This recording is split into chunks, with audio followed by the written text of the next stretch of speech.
Well, Anthony Albanese and his cabinet is about to meet with the Labor caucus in Canberra, and Anthony Albanese will preside over a decision, a backflip, a broken promise that will affect each and every person in Australia. Some will be better off, some will be worse off, and I'm talking about stage 3 tax cuts.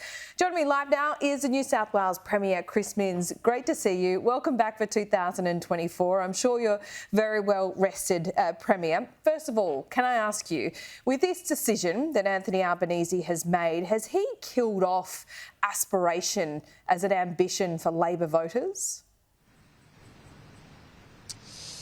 Well, look, no, I don't think so. Obviously, the decision hasn't formally been made yet. I'm only seeing media reports, including on your program, about what the final package will look like. So obviously the Prime Minister and the Treasurer will make that case to the people of Australia, and in particular, from my perspective, the people of New South Wales.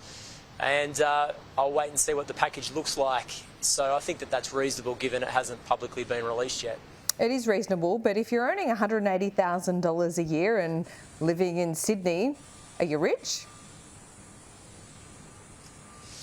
Well, I'd just say a couple of things. Firstly, in fairness to the prospective package, the circumstances have changed in Australia since they were legislated. So I can understand why the Commonwealth Government is looking at that and other packages, because people who are on, say, $140,000 a year, it might be mum and dad are on over $100,000 a year. Paying a mortgage in Sydney in particular at the moment is massive, and those that are on those incomes are currently going out the door backwards. So clearly something does need to be done for middle class families who are really paying the big price of interest rate rises and inflation, which is hitting the family budget in a big way. So I want to see what the Prime Minister and the Treasurer has to say, but I'm very happy that they're making, it looks like, a big effort for middle-class families who are doing it tough at the moment. Oh, sure, but he's drawn the line at $190,000.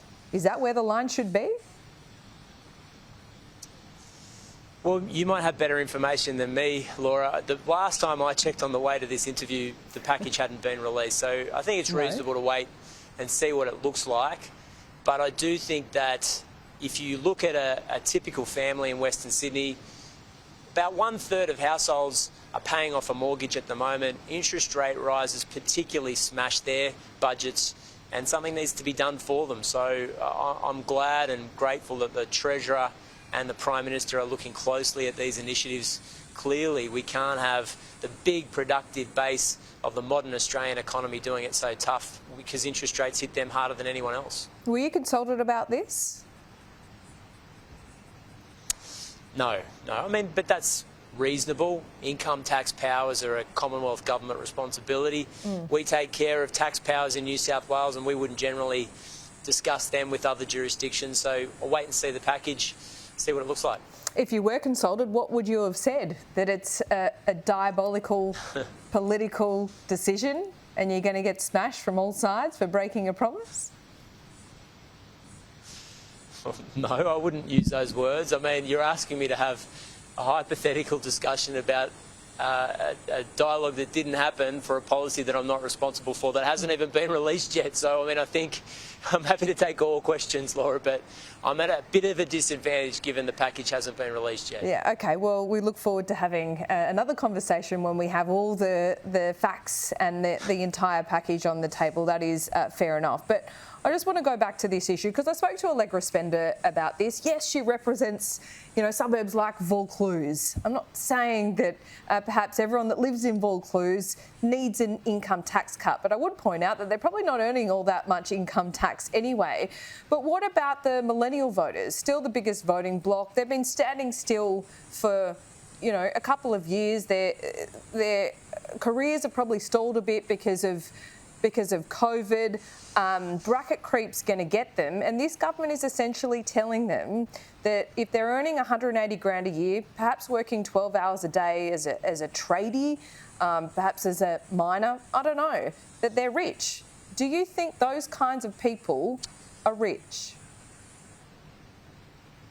Well, look, I haven't seen that rhetoric from the Commonwealth Government, in fairness to them. I don't think anyone's made that claim. I would say, however, that when you've got the median house price in Sydney in particular at over $1 million, and you have, in many cases, interest on that mortgage skyrocketing, particularly in the last 18 months, there's been over 13 rate rises, the rate's now 4.35%, then that money, even though on paper it might look like a lot, is eaten up extremely quickly as a result of interest payments on mortgages. And when you look at the fact that particularly PAYE taxpayers, tradies, those that live and have a family and have major responsibilities, they are really getting a lot of their take-home pay being eaten up as a result of changes in the economy in recent times. So it's everyone's responsibility to do more for them. Structural change, permanent change is the way to do that, because it's less likely to be inflationary on the economy. It's more likely to help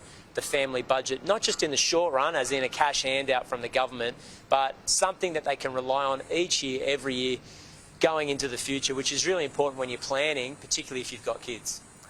The federal government will soon post a surplus. They're pretty much in surplus now. Can you rationalise why they need to take from the top to give to the bottom?